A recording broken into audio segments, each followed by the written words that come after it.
ನಮಸ್ಕಾರ ಸ್ನೇಹಿತರೆ, ನಾನು ನಿಮ್ಮ ಪ್ರೀತಿಯ ರಾಜಧಾರಿ ಶ್ರೀನಿವಾಸ್. ನೀವು ನೋಡ್ತಿದ್ದೀರಿ ರಾಜಧಾರಿ ಟಿವಿ.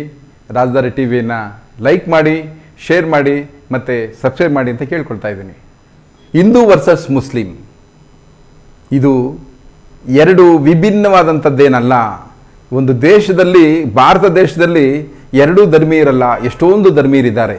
ಆದರೆ ಅನೇಕ ಸಂಘರ್ಷಗಳನ್ನು ಹಿಂದೂ ಮತ್ತು ಮುಸ್ಲಿಂ ಹೆಚ್ಚು ಸಂಘರ್ಷಗಳನ್ನು ನಾವು ನೋಡ್ತಾ ಇದ್ದೀವಿ.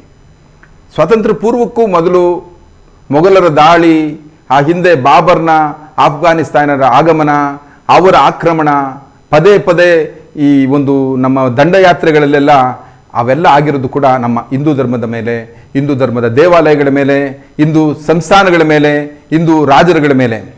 ದೋಚಿರೋದು ಕೂಡ ಅನೇಕ ದೇಗುಲಗಳ ಮೇಲೆ, ಅನೇಕ ಕೋಟೆಗಳ ಮೇಲೆ. ಹಾಗಂತ ಮುಸ್ಲಿಮರನ್ನ ನಾವು ಬೇರೆ ಅಂತ ಹೇಳೋಕ್ಕಾಗೋದಿಲ್ಲ. ಮುಸ್ಲಿಮರು, ಭಾರತ ದೇಶದಲ್ಲಿರುವಂಥ ಮುಸ್ಲಿಮರು ಕೂಡ ಇವತ್ತು ಭಾರತೀಯರು, ಭಾರತೀಯ ಸಂಜಾತರೆಲ್ಲ ಭಾರತೀಯರು ಅನ್ನುವಾಗ ಅಲ್ಲಿ ಹಿಂದೂ ಮತ್ತು ಮುಸ್ಲಿಮ್ಸ್ ಬೇರೆ ಬೇರೆ ಅಂತ ನಾವು ಹೇಳಿಕ್ಕೆ ಬರೋದಿಲ್ಲ.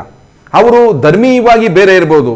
ಧರ್ಮ ಅಂದರೆ ಅವರ ಜೀವನ ಶೈಲಿ, ಅವರ ಪ್ರಾರ್ಥನೆಗಳು, ಅವರ ಹಾಕುವಂಥ ಬಟ್ಟೆಗಳಿರ್ಬೋದು, ಅವರ ಒಂದು ರುಚಿಗಳಿರ್ಬೋದು, ಅವರ ಒಂದು ವಿಭಿನ್ನತೆ ಇರ್ಬೋದು. ಆದರೆ ಒಬ್ಬರನ್ನೊಬ್ರು ಟೀಕೆ ಮಾಡಿದಾಗ, ಒಬ್ಬರೊಬ್ಬರು ಧರ್ಮಕ್ಕೆ ಅವರು ಕೆಟ್ಟದ್ದು ಬಯಸಿದಾಗ ಅಥವಾ ಏನಾದರೂ ವ್ಯತ್ಯಾಸಗಳಾದಾಗ ಸಂಘರ್ಷ ಏರ್ಪಡುತ್ತೆ. ಇತ್ತೀಚೆಗೆ ಅನೇಕ ಈ ರೀತಿಯ ಶಾಂತಿ ಕದಡುವಂಥ ಪರಿಸ್ಥಿತಿಗಳನ್ನು ನಾವು ನೋಡಿದ್ದೀವಿ. ಅದರಲ್ಲಿ ಇವತ್ತು ನಾವು ಹೇಳ್ಬಾರ್ದು, ನಾನೀಗ ಪ್ರಸ್ತಾಪ ಮಾಡ್ಬೋದು ಗೊತ್ತಿಲ್ಲ. ಆದರೆ ನೇಹಾ ಹಿರೇಮಠ್ ಅವರ ಕೊಲೆ ಕೂಡ ಇದೇ ರೀತಿ ಒಂದು ರೀತಿ ಹೋಗ್ಬಿಡ್ತಾ ಇದೆ. ABVP ವಿದ್ಯಾರ್ಥಿಗಳು ಎಲ್ಲರೂ ಸೇರಿ ಈ ಒಂದು ಖಂಡನೆ ಮಾಡ್ತಾ ಇದ್ದಾರೆ. ಎಲ್ಲೋ ಅವರ ಸ್ನೇಹ, ಪ್ರೇಮ, ವಿಶ್ವಾಸ ಇವುಗಳ ಬಗ್ಗೆ ಒಂದು ರೀತಿ ಮಾಧ್ಯಮದಲ್ಲಿ ಮಾತಾಡ್ತಾ ಇದ್ರೆ, ಇಲ್ಲ ಇದೆಲ್ಲೋ ಲವ್ ಜಿಹಾದ್ ಅಂತ ಹೇಳ್ತಾ ಇದ್ದಾರೆ ಅಂತ ಇನ್ನೊಬ್ಬ ರೀತಿ ಹೇಳ್ತಾರೆ. ಇನ್ನು ಬೇರೆ ರೀತಿ ವಿಶ್ಲೇಷಣೆ ಮಾಡಬೇಕು ಅಂದರೆ ಇದು ಬೇಕಂತಲೇ ಒಂದು ಹಿಂದೂ ಮನಸ್ಥಿತಿ ಕೆಡಿಸುವಂಥ ಷಡ್ಯಂತ್ರ ಅಂತ ಕೂಡ ಜನ ಟೀಕೆ ಮಾಡ್ತಾ ಇದ್ದಾರೆ. ಆದರೆ ಈ ವಿಡಿಯೋ ನಾವೇನು ನೋಡಿದ್ವಲ್ಲ, ಇದರಲ್ಲಿ ನೋಡಿ, ಮಸೀದಿಗೆ ಒಕ್ಕಂತ ಒಬ್ಬ ಹಿಂದುವಿನ ಪರವಾಗಿ ಆ ಮುಸಲ್ಮಾನರೆಲ್ಲ ಒಂದು ಭಾವೈಕ್ಯತೆಯನ್ನು ಮೆರೆದಿದ್ದಾರೆ. ಇಲ್ಲಪ್ಪ, ಆತ ಹಿಂದೂ ನಿಜ, ಆದರೆ ಆತನನ್ನು ನಾವು ಯಾಕೆ ತಿರಸ್ಕರಿಸಬೇಕು? ಯಾಕೆ ಅವನನ್ನು ಹೊರಗಡೆ ದಬ್ಬಬೇಕು? ಹಸಿವಿನಿಂದ ಬಂದಿದ್ದಾನೆ, ನಮ್ಮ ಇಫ್ತಾರ್ ಕೂಟಕ್ಕೆ ಬಂದಿದ್ದಾನೆ. ಅವನಿಗೆ ಹೊಟ್ಟೆಗೆ ಹಸಿವನ್ನು ನೀಡೋದು ಕೂಡ ನಮ್ಮ ಇಸ್ಲಾಂ ಧರ್ಮದ ಒಂದು ಸಂದೇಶ, ನಮ್ಮ ಇಸ್ಲಾಮಿನ ಒಂದು ಭಾಗ. ಬಡ ಜನರಿಗೆ ದಾನ ಮಾಡೋದು, ಹಸಿದವರಿಗೆ ಅನ್ನ ನೀಡೋದು, ಇದು ಕೂಡ ಇಸ್ಲಾಂನ ಅಥವಾ ಒಂದು ಕುರಾನಿನ ಸಂದೇಶ. ಯಾಕೆ ನಾವನನ್ನು ಆಚೆ ಹಾಕಬೇಕು? ಒಬ್ಬ ಮುಸ್ಲಿಮ್ನಾಗಿ ಅವನನ್ನು ಯಾಕೆ ದ್ವೇಷ ಮಾಡಬೇಕು?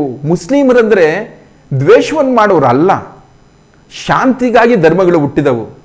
ಒಂದೊಂದು ಧರ್ಮವು ಶಾಂತಿಯನ್ನು ಕಾಪಾಡುವಂತಹ ಬಹಳ ಜವಾಬ್ದಾರಿಯನ್ನು ಹೊತ್ತಿದ್ದಾವೆ. ಅವು ಹಿಂದೂಗಳ ದೇವಾಲಯದಲ್ಲಿ, ದೇಗುಲಗಳಲ್ಲಿ, ಧರ್ಮ ಪ್ರವಚನಗಳಲ್ಲಿ ಎಲ್ಲರೂ ಕೂಡ ಶಾಂತಿ, ಸತ್ಯ ಸಂದೇಶವನ್ನೇ ಕೊಡ್ತಾರೆ.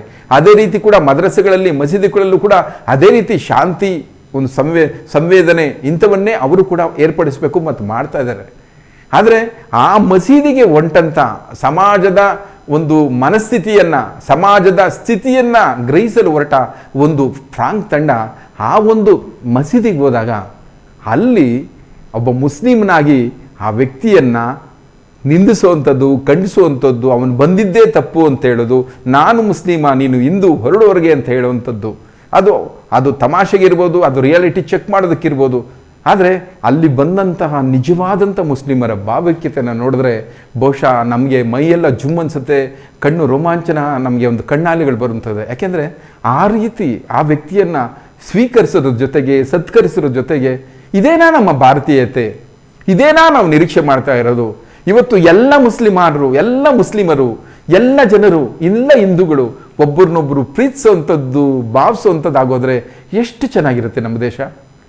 ಒಬ್ಬರನ್ನೊಬ್ಬರು ಬಾಂಬಿಡುವಂಥದ್ದು, ಒಬ್ಬರನ್ನೊಬ್ಬರು ಚುಚ್ಚುವಂಥದ್ದು, ಒಬ್ಬರನ್ನೊಬ್ಬರು ಕೊಲ್ಲುವಂಥದ್ದು, ಒಬ್ಬರನ್ನೊಬ್ಬರು ಹೀಯಾಳಿಸುವಂಥದ್ದನ್ನೆಲ್ಲ ಬಿಟ್ಟುಬಿಟ್ಟು ನಾವೆಲ್ಲ ಅನುಜರಾಗಿ, ಸಹೋದರರಾಗಿ, ಶಾಂತಿ, ಪ್ರೀತಿ ಅನ್ನೋ ಸಂಭ್ರಮದ ಜೊತೆಗೆ ಸಹೋದರತೆಯಿಂದ ಕೈ ಮಿಲಾಯಿಸಿ ಚೆನ್ನಾಗಿದ್ದರೆ ನೋಡಿ, ಅದಕ್ಕೆ ಈ ಒಂದು ವಿಡಿಯೋ ಅದಕ್ಕೆ ನಾವು ಪೂರಕವಾಗಿದೆ ಅಂತ ಭಾವಿಸ್ತಾ ಆ ವಿಡಿಯೋವನ್ನು ನೋಡ್ತಾ ಇರುವಂಥದ್ದು, ಆ ವಿಡಿಯೋನಲ್ಲಿರುವಂಥದ್ದು ನಮ್ಮ ಭಾರತ ಆಗಬಾರ್ದು ಯಾಕೆ? ರಾಜಧಾರಿ ಟಿವಿ, ಅಡೆತಡೆ ಇಲ್ಲದ ಪ್ರಜಾದಾರಿ.